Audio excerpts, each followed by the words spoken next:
दोस्तों, जैसे ही आप अपना मोबाइल फ़ोन खोलते हैं तो एलियन का समाचार आपके सामने आता है और आपको डरा करके रख देता है कि भारत में एलियन आ गए। तो कभी दिखाई देता है कि राजस्थान में एलियन आ गए।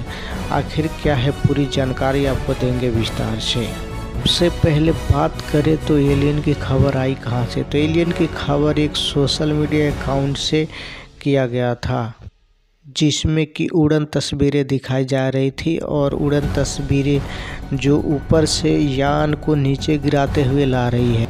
और इसी खबर को तमाम सोशल मीडिया जो प्लेटफार्म है उस पर दिखाई जा रही है कि स्पेस एजेंसियाँ लगी हुई है। कुछ वीडियो में दिखाया जा रहा है कि उसमें कुछ लोग जांच करते हुए नज़र आ रहे हैं, कहीं पे गिरा हुआ दिखाई दे रहा है। जब इसकी खबर पूरी सोशल मीडिया पर फैलने लगी तब इसका बात का पता लगाया गया। तब पता चला कि ये जो है इंस्टाग्राम अकाउंट से पोस्ट किया गया है।